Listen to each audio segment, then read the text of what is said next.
o wala pang pagbabago ang nangyayari sa Pilipinas. Kung ako naman ang tatanungin, ay kahit papaano ay meron namang nagbago sa ating bansa sa panunungkulan ng ating presidente at ng kanyang bagong administrasyon. Marami siyang tinalakay na pagbabago sa ating bansa, tulad lang pagtaas ng ating ekonomiya, pagtaas ng turismo, at pagbaba ng unemployment rate.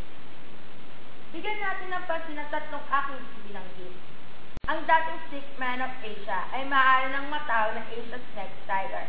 According to Pinoy, kung dati ang Pilipinas ang umuutang, ngayon, Pilipinas na ang nagpapautang. At itong first quarter ng taon, ang GDP growth natin ay umabot na sa 6.4%. Sapat na kaya itong katibayan para sabihin umunlad na ang Pilipinas? Sa tingin ko ay hindi pa. Dahil masasabi mong umunlad na nga ang Pilipinas kung wala ng corrupt na politiko. Hindi mo pa din masasabing tuloy ng umunlad ang Pilipinas dahil patuloy pa din na tumataas ang ibang presyo ng mga pangunahing bilihin. Marami pa din pamilya ang nakakaranas ng gutom at wala din tayong nakikitang innovation sa ating bansa. Kaya hindi mo pa rin masasabing tuluyan na umunlad ang Pilipinas. Ang pagtaas ng tuition. There is an increase of 16.03% in our tuition, or 1,148,072 visitors visit our country in the first quarter of the year. It's higher than last year's visitor arrival for the same period of time. Madaming pumupunta sa ating bansa dahil madaming tourist spots sa atin tulad ng Boracay, Palawan, Bohol, at marami pang iba. Unang makikita ng mga turista pagpunta sa ating bansa ay ang ating airport. We have big airports here. We can accommodate big numbers of passengers as well as big airplanes.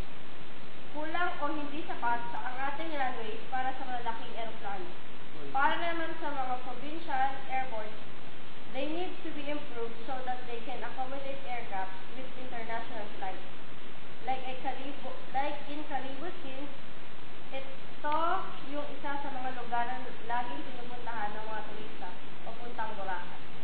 Kailangan din natin palawakin ang runways dito. Sa mga malalaking aeroplano, isa pang problema, makikita ng mga turista sa ating bansa ay gabundok na basura.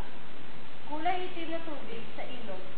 Kitang-kita nila na hindi disiplinado ang isang Pilipino dahil simpleng paglinis lang sa ating kapaligiran ay hindi pa natin magawa.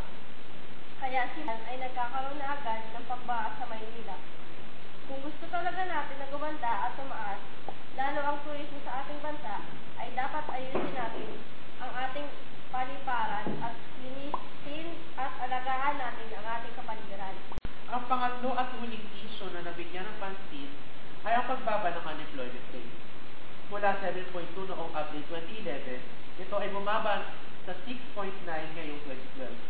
Tignan na lamang po natin ang BPO sector. Noong taong 2000, 5,000 katao lamang ang na-empleyo sa industriyang ito. Fast forward po tayo.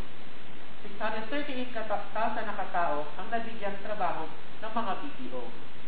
At 11 bilyong dolyar ang pinasok nito sa ating ekonomiya noong 2012.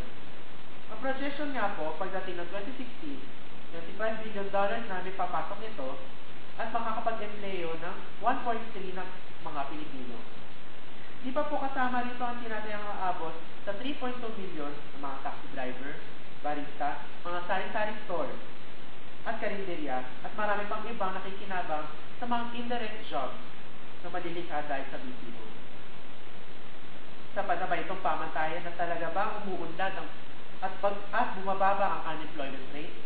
Sabihin na natin oo, bumababa, pero kung ating titignan ang bawat kurso meron sa bawat universidad, sa Maynila at sa Kalakhang lungsod, tulad na lang sa nursing, ang daming fresh graduate, at iyong ibang may degree, pero ilan lamang rito ang may sapat na benepisyo at sweldo na tatanggap na dapat sa isang nurse o sa isang may degree. Ang problema ng akibat ng unemployment rate ay mga benepisyon dapat sila natatanggap. Hindi lang sapat na may pensyon, PhilHealth at iba pang mga sektor ng pamahalaan na tumutulong sa empleyado pantubos sa pang-araw-araw. Masasabi nakakatulong kahit pa paano. Pero ito rin sahin kung bakit maliit ang sweldo ng ordinaryong empleyado ay nababawasan pa at lalo lumiliit ang dahil dito. Pero kailangan pa rin itaas ang minimum wage upang sa ganon ang isang ordinaryong empleyado ay may kakayang itagoy ng pamilya sa araw-araw. Sa panahon ngayon, hindi lamang sapat sa pagsasalita at pagdidikta sa mga kaganapan sa ating bansa. Bagkus, ito ay dapat nakikita at nararamdaman ng sa gayon, unti-unti tayong bumabangon sa kahirapan. Oo, umuunlad tayo dahil unti-unti na natin nasusolusyonan ang mga problemang iniwan ng dating administrasyon, sabi ng Pangulo. Pero ang tanong, sapat ba ito upang masabi na ang Pilipinas ay kapantay o higit pa sa mga bansa tulad ng Japan, Korea, Singapore at iba pang katabing bansa at sapat ba itong pamantayan na masasabing maunlad na ang Pilipinas?